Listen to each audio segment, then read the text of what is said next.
Hey everybody, this is Abby from Realistic Kitchen and Gardens. Today is Thursday, July 31st. We are roughly 9 weeks away from our estimated first frost date of October 10th. And let's see how we're doing. The melons as usual or the watermelons as usual are just waiting for another one to flower. I'm semi-hoping still that I'll get a flower. This is the only other watermelon that's surviving right now. This is Crimson Sweet that I started quite late. And it survived so far. And then the only other watermelon I have that's living is Century Star, who is not self-fertile, so it needs a pollinator, whatever you want to call it. So like it'll have all these female flowers on them with the tiny baby fruit, but it's not pollinated, so it's not real, which is too bad because I would have gotten so many fruit from this. So next year I'm sure going to try real hard to get them. If I don't get a pollinizer to survive with the watermelon, I'm not even going to let it keep going. I'm probably going to cull it. So the marigolds are doing good though. About the only thing in this row doing well. This is a Bonanza mix. I've been really liking this one. It's one of those soft petally type, a little darker than sorbet orange color. And then here's a very multi-branch sunflower ready to open up one of these days. Radishes, marigold, radish, sunflower. I'm so upset. Not so upset. I'm just mad. Like, I'm so disappointed in this year. So this is Hannah's Choice Cantaloupe. Last year, they were seamlessly unconcerned with anything. I did not have this pest pressure last year. I don't know if it's location because it's up against the fence or if this row just naturally is more wet. But I will be lucky if I can harvest that one fruit from that one plant. I had, I think, 6 plants of cantaloupe, and now I have none. I mean, they're basically dying from either anthracnose or wilt. This is all bird poop on here because birds like to sit on the rail. So I'm really bummed out. I do have my eyes on 2 varieties for next year of cantaloupe that are anthracnose and, well, at least anthracnose resistant. I don't know if there's a bacterial wilt resistant cantaloupe, but c'est la vie. I may have just crops of sunflowers in here. This is the first one. This must be Sonia because I either have Sonia or I have Florenza, which is yellow and red, burgundy red. I tore out that other zucchini because it was just rotting with powdery mildew. This is not Munstead, it's the other one that I like. Hidcote, or Hidecote, or whatever you want to call it. Volunteer lemon basil, being magnificent. I love this as a companion. It's so fragrant and just fun. And it flowers a lot for the pollinators too. So it's a win-win-win-win. And of course it's basil, so you can eat it. Sunflowers, dill. This one's obviously bolting. Darn near nothing left in that one. That's Thalia dill. My son is so bad about pulling that out every time he runs by. And he comes down to the garden almost every night. So I'm surprised I have any dill left. Sari's butternut squash. Still cruising on as butternut squash does. For some reason, I don't know if it's this variety specifically that's really resistant or if it's just butternut squash in general, but they just cruise on like they're marching to the beat of their own drum, which is good. That one little lettuce in there is dying because it gets no sun. That's Adriana. That was the pelleted one. I do still have this mouse melon cucamelon thing in here. I don't know if I'm doing something wrong or if this is what it does. It's flowering, you know, the size of a poppy seed, but it is flowering. And then I have all this lettuce that I need to pick for like leaf lettuce. It's butter crunch variety. I seeded it way too close to have it for heading, obviously. And then Telegraph improved cucumber is still alive, amazingly. This was directly sown 6/25. 8.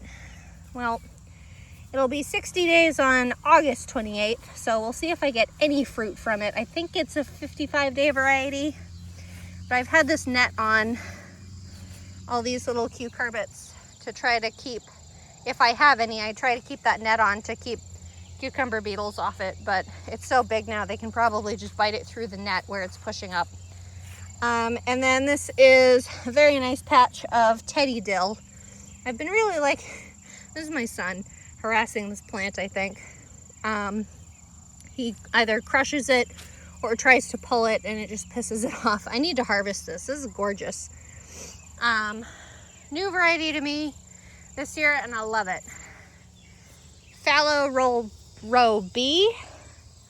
Row C, I finally got my brassicas in. I had been waiting for last couple stragglers of onions to come out, and I finally said, you know what, I'm not waiting for 6 onions to flop over. I'm just harvesting you now. So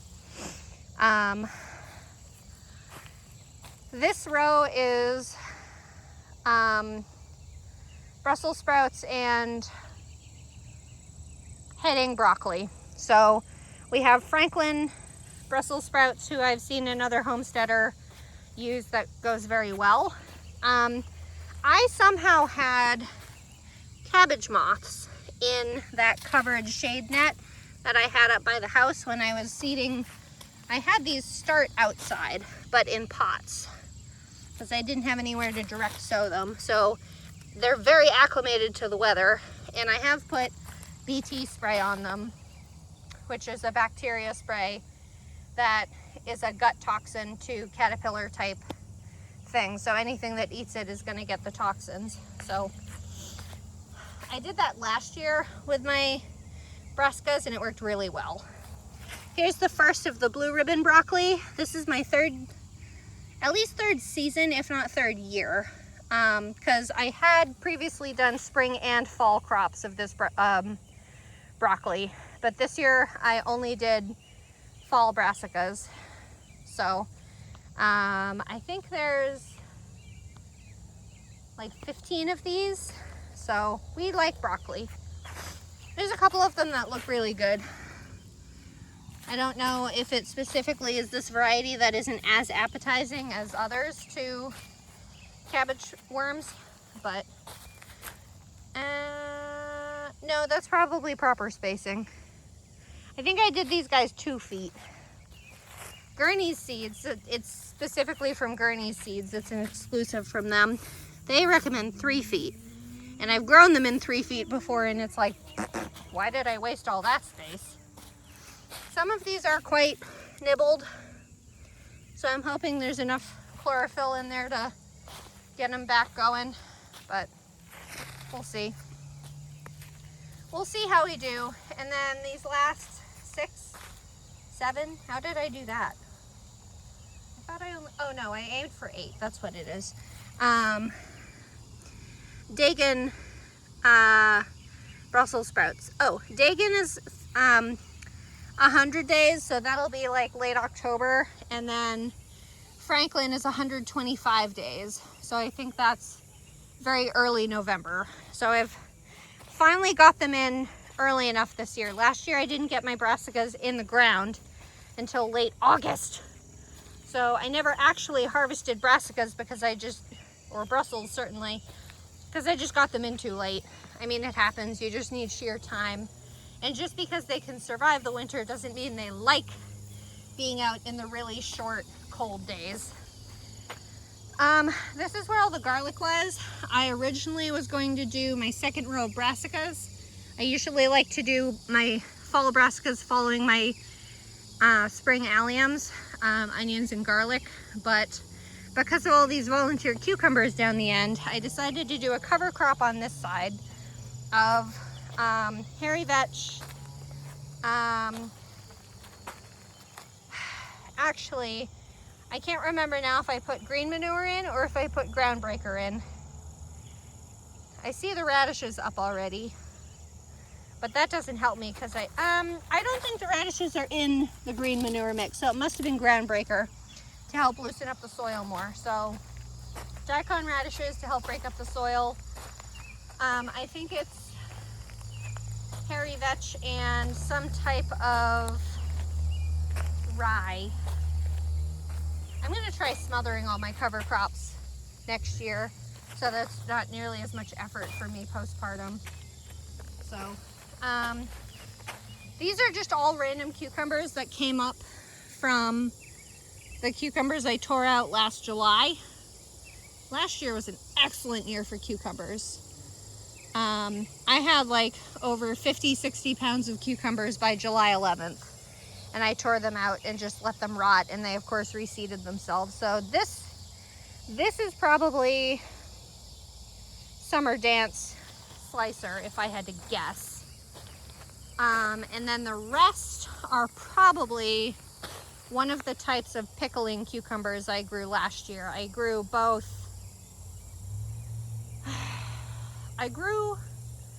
Excelsior and Supremo pickling cucumbers, and I can't remember which one I liked better, but I need one more.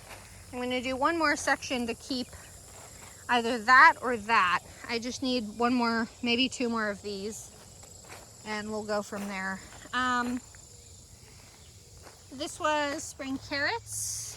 It's obviously very overgrown now, but the intention was to do flowers, which didn't germinate very well at all, but I didn't try to baby it either, so you reap what you sow and care for. Chamomile in spurts. There's a random basil. There's a little bit of dill, tiny bit of cilantro and dill. A couple sparse alyssums here and there. I think that's a calendula from the flower mix. More cilantro and more sweet alyssum. This is where I tried to, oh, it may come up after all. This is where I tried to sow some dark star zucchini, which is immune to at least powdery mildew. I don't know if it's immune to anything else, but there's a random sweet alyssum behind it. And the other two dark star zucchini are up. This one is already being nibbled on by something. God only knows. It looks like the same type of damage from the cucumber beetles early on. They chew on the surface of the leaves for some reason. And then hollyhocks are doing really good. These are the hollyhock seeds. Summer Carnival from Fairy Morris, just whatever was in the store. Looks like you're getting ready to bloom. I have two very mature plants, but I think there's more like 5 or 6 plants in here. I just kind of direct seeded it. I'd never grown them before, so maybe we'll get some flowers for next year, but they are, I believe they're perennials, so worst comes to worst, I let whatever I like stay in here. I'll tag them and then transplant them for next year for what I like, because I liked the idea of having really tall flowers up next to my pole beans. Emerite green pole bean. I do not like them. They are very hard to see on the vine until they're huge. Like this is too big because they're too tough. Like they're much too tough now for what you like for a tender eating bean. And they're also very bitter. Like I had grown, oh, that's better actually. The other ones I got the other day were very bitter. So, I'm gonna go back to purple pod beans next year. Little bumblebee up there pollinating. I've seen hummingbirds pollinate my pole beans before. I'm just munching, don't mind me. But these are the biggest pain in the butts to harvest because you have to like paw through everything because you can't see what's a bean and what's a stem. which is why I originally went to purple beans to begin with. But my husband actually likes them too, because even though I'm the one that cooks them, but still, it tells you when they're done. When you cook them, that purple pigment comes out and makes the water a really cool blue. But it kind of tells you when it's done so you don't overcook them. Okay, Sweet Alyssum, which I purposely sowed here in a big batch to be a cover for the other quarter, half, third, whatever of this strawberry patch. My giant octopus of Flavorfest strawberry continues to grow, which is good. I'll probably have to tear that alyssum out. I purposely put alyssum in because they're very fragile, shallow roots, so they're really easy to pull out and weed out to clear the ground compared to actual grass. But there are so many pups. I love it, which is what I wanted. So hopefully I'll have a good strawberry patch next year. Excuse me, cross your fingers. Brown's Beauty calendula, still not doing anything. I really botched the calendula this year. Complimentary salad bowl blend mix lettuce from my gardener. Yep, that's lettuce. I don't care. I'm not that passionate about lettuce. I know some people are, but I'm really not. This is Double Sahara Dwarf Zinnia, which I originally seeded on April 16th, but they ended up getting very pot bound, so it took quite a while to get them unangry. So there's a yellow one that's open. Looks like 2 others are ready to open. Hopefully they're pretty and colorful. 1, 2, 3, 4, and 5 ever-bearing strawberry plants that I moved and transplanted. God, my back. Sorry, this baby is, if you're new here and haven't realized, I am 6 months pregnant, and God, this baby's kicking my butt. She sits way up front and she's very heavy for where she is, so it's like falling over half the time. And crouching is absolute hell. Crouching, squatting, any of that is very difficult for me nowadays, so I have to choose my tasks wisely. This is the first half of the section that was supposed to be sweet corn. I need to weed it out and put buckwheat in, which I need 8 weeks for, so that I can chop it and drop it and let it be a cover crop. Or at this point I might as well just put a fall cover crop in, one or the other. This is also random weeds that are also just happen to be very corn-like in some ways. And then here's the second half that I turned into an herby patch. I have mint in the ground, which may or may not come back to bite me. I use a lot, so I'm not that concerned about it. Basil, chives, basil, lemon basil, and then there's a couple plants in here somewhere of this hyssop family member, agosht. There we go, assuming I pronounce it right. Look at all the bees enjoying the, well, you can't see the bee now, but the bee was on that nasturtium and it was bobbing up and down because the honeybee's so big, or bumblebee, excuse me. Tomatoes, I think, are going to be a crapshoot this year. I botched the trellising this year. I know I did. Here's Martina's Roma. Ooh, hi, you're red. Okay, I need to harvest you. So Martina's Roma is finally ripened. One of 3 plants. Ow. What did I just step on? Oh yeah. This used to be a hunting property, so sometimes I find random shotgun shell casings and plugs and all that random crap in the ground. Here's my marker for where my Supremos start, and then my Supremos are being hit by blight. I consider this the middle of the season, so I feel like they're bulking on really good finally. They're what, 2 or 3 weeks behind still, and they're still not ripe, but like the I should have had one cattle panel right up against the stem of the plant, and then the other one be cross support for after that. But I didn't do that, so a lot of the plants are falling over. They're too close, they're touching, and I think blight is technically in the family of fungi, like a fungal disease. So that's where we're at. These fruits are nice and big though. Interesting. If you're later but bigger, I guess I could deal with that. Crawling through the grass of my not weeded section.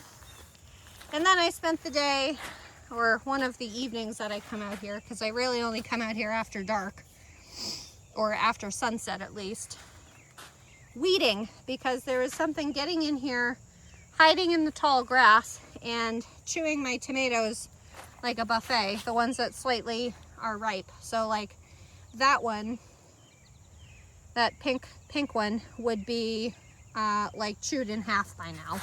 I also feel I have the evidence of tobacco or tomato hornworms. So I haven't seen any.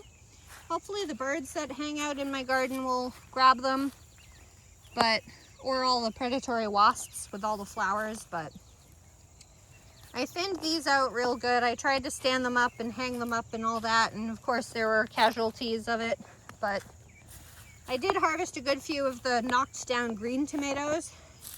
I haven't done it yet, but I was planning to make some piccalilli green tomato relish, which my grandmother always made and is a fought after condiment in the family. So, or at least desired, maybe not fought after, but desired. And then Bartelli cherry tomato, I've been dawdling on really doing anything with it to fix the plant, because they're so entwined in these little pieces of panel that are obviously flexible from when the bean trellis fell on it, that I don't really want to completely destroy the plants. They're starting to get blight too.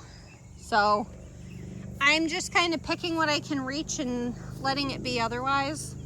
The only one that really likes the cherry tomatoes are my husband. My son doesn't like them anymore because he looks at them, thinks they're sweet like strawberries, takes a bite, and then he's like, ew, which, you know, it happens. Okay, second row of brassicas. This is the potato row. So this is cauliflowers, cabbages, and sprouting broccoli. So I have, well, I'm gonna put this as an asterisk because I had all the little baby plants in a tray in here in their pots, and then my son started picking them up and playing shuffle around. So I'm pretty sure I have at least the species right, even if it's not the correct sub variety. So we'll see what we get. I'm growing 2 white cauliflowers, so at least there's that. But there's Fujiyama cauliflower, which is 45-day variety. 1, 2, 3, 4, 5. And then this is early snow, which is 43 days. Ho ho, gotta beat ya. I also did BT spray on these. 1, 2, 3, 4, 5. And then I have tender sweet cabbage. Usually my go-to varieties for cabbages are Tiara, at least Tiara, sometimes Katarina, but I could not get any of those seeds to germinate, so I just did these. So tender sweet is like a low, wide variety, but a small variety, like 2 to 3 pound head instead of the huge ones, because there's 3 of us. We don't eat that much cabbage, and we're not sauerkraut people. 1, 2, 3, 4, 5, 6, 7, 8, 9, 10. Did I miss a tag? Oh yes, I missed a tag. Okay, let me go back and count again. I found the tag this time. Okay, 1, 2, 3, 4, 5. Here's the tag. That's why I couldn't see it. It was too far forward for my eyeballs to catch. Okay, this is Varroa, which is another green variety that did decently in a trial last year, I think. So 1, 2, 3, 4, 5, 6. I'm trying to keep an eye out for a tag. 7, 8, 9. I don't see the tag. Oh, here it is. Okay, 10. Somehow I got 10 out of there. I meant to sow 4, so that is good. And then burgundy sprouting broccoli. This is a tried and true variety for me. It's very cold hardy, and it produces the little shoots the same season. It's like a 70-some day variety from Gurney's, and they're purple. I love it. So 1, 2, 3, 4. You look a little dead. 5, 6, 7, and 8. We're almost there. We're getting there. Rhubarb is still there. Dahlias are going to go in the trash. They're done flowering and they've gotten powdery mildew, and I don't like the growth habit. That's about it. Tango stock celery. I did a tomato and pepper fertilizer, which is I think it's 246 NPK. I was reading that higher either phosphorus or potassium helps thicken up the stalks. So, I mean, maybe. These end ones don't look like it, but I'm eyeballing that plant right there, and that plant looks excellent. That's also right next to a watering Oya, so it may appreciate the combo. Not that I've been filling it very religiously. And then a couple of them are sunburned from when they were almost fully covered in grass to being naked again. And they got a little sunburn, but there's worse things. A good view of my flowers on this side before we look at the peppers. Bonfire salvia, snapdragon, blue better salvia, snapdragon, blue better, snapdragon, snapdragon, snapdragon. And there's an orange and pink snapdragon behind the yellow. I love those snapdragons. I'm gonna try like a butterfly type snapdragon next year. I just really like the double flower type effect of them. But I did the pinch. I did usually snapdragons do like one upright spike, but I did the pinch thing when they were about 4 inches tall, and I'm loving the growth habit. So instead of having these more orchid-like blooms on them this year or next year, I'm gonna have the double ones that look almost like I guess imagine this borage, but with 2 or 3 layers of flowers or petals. Early sensation bell peppers. Nice big green peppers, but they've got a little while to go until they start ripening. These are a I think it's a gold pepper. I have 2 of those. I bought these from a local woman. Nice variety. And then this is the one and only Mega Gold Whopper that I got from Gurney's. That pepper is going to get stuck in there. It's already stuck in there. Yes, that's what I wanted to do. I did want to break it off, I promise. Funny looking fruit, and it was going to kind of kill the plant off, so remove that now before it causes problems. There's one decent fruit on there, and I've been checking for new flowers often for all these guys. I tend to manually pollinate by giving, if I see a flower I'll show you, but I just manually tap it, kind of mimic the shaking a bumblebee will do. I got a really good harvest off these plants earlier in the week. Bending forward. I think I got 5 or 6 fully ripe peppers, so I was really happy with that. Oh, I forgot. After, let's see, early sensation, Mega Gold, and then all the rest are Giant Red 2 from Gurney's, which at the moment I'm enjoying enough, but I'm trying all new varieties next year. There's a flower, but it looks pollinated, but I'm going to do it anyway. Just a nice little tappy tap. And I have this shade cloth in because if it gets too hot and too sunny on the fruit, it'll sun scald the fruit. So It is a pretty high shade cloth. Like there are thinner ones. Like it's X% of the sun being filtered out. But it does still let sun come, and it does still get sun from this. That's west. So you get sun coming this way in the afternoons. There's one just about ready. And here's one too. You're a small little fruit. Weird. Or a small little plant, excuse me. And there's another red bell just about ready to grab. And then these are two, they're supposed to be sweet bananas, but I think they're probably cross-pollinated with something hot.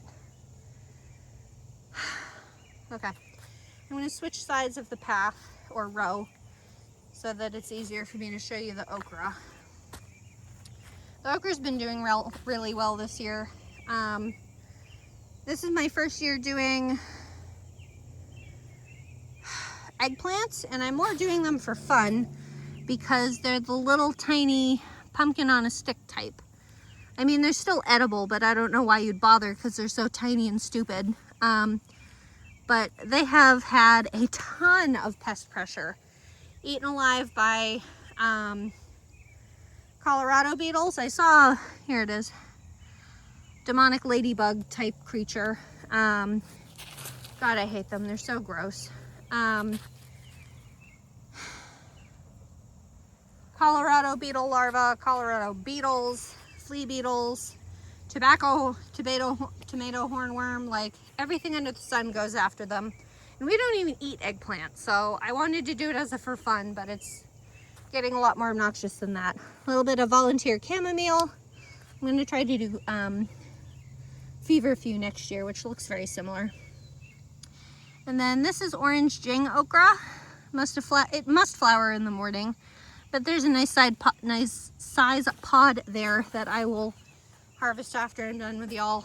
And then the other 4 or 5 plants are red burgundy okra, which are already a nice stately size. Like this is me standing upright looking, and they're probably almost up to my neck. So they grow fast. They are a good shade plant. These are only planted, I think, 18 inches apart. So there's another, whoop, I let that one get a bit big. But if you're gonna eat okra pods, you wanna harvest them small so that they're not too woody. And these are not, oh, and my cilantro underneath that I have, because it just bolts in the sun. So it's done okay back there, I just forgot it exists. And this okra is not the type for gumbo. I mean, you can put it in, you do you, but like, it doesn't have the gel that other varieties have for like gumbo and jambalaya and stuff like that. Okay, there's 4 plants of this candy stripe zinnia.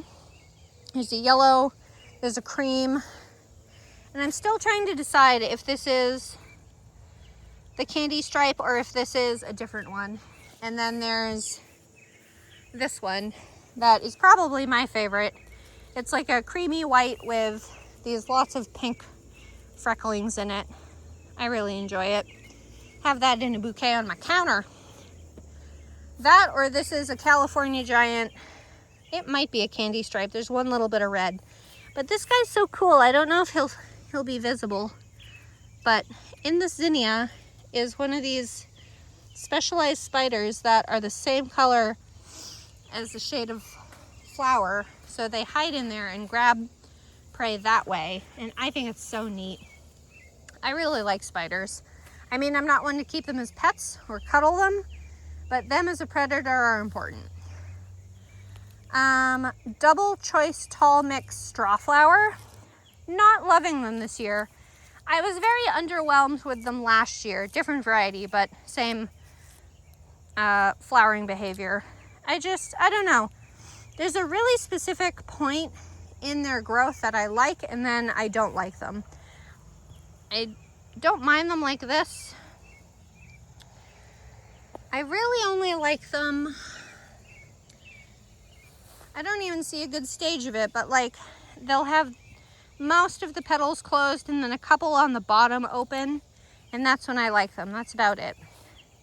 So there's a nice bubblegum pink, this coppery red, deep red, and a pink one. And I think that's all of them. This is a random weed I need to pull out, but that's part of the weed. That's an actual plant. Oh, here it is. Here's one of them. This is one of the scabiosa plants. God, that looks dark. I'm gonna have to look at what color this mix is supposed to have, colors the mix is supposed to have, because this almost looks like one of those like purple black ones that I don't know is supposed to be in that mix. The only other one I've seen, though I really obviously haven't been taking care of this patch, is this pink one that's starting to open. So that's what I mean. I wonder what color that's supposed to be because it's so dark. But what a pretty fuchsia. I like it. And I like the texture of the buds too. Like these are the buds at the beginning, they're not at the end. China Aster, Duchess mix from Eden Seeds. The only ones I really like are these ones that are super doubled, and I think they're supposed to be that way, but it's so difficult to like properly breed them that way because they'll revert. Like these are good because they're small, but they do open up. Like these are what the picture had them look like. So this one's fully open. It's just so swirled. I have a couple of these nice soft pink ones on my counter and I love them in my bouquet. And then this white one. I hadn't had any white. They all originally looked white when I first got them open. But this is supposed to be Chabad carnations, but they are very overgrown. Obviously, you can't even see the plants. Like this is the plant here. And they originally started growing very quickly indoors, and then they got super pot bound, and then they didn't do anything. So I don't know if I have them in the wrong season and they like being on the cooler side, or they just don't tolerate stress whatsoever. I don't know. Dwarf Sensation Mix Cosmos. This is as tall as they get, which is nice because the full-size ones can get to like 5 feet, almost as tall as me. There's this pretty one. They're meant to be white and multiple shades of pink, but 2 of these sulfur ones have gotten in here.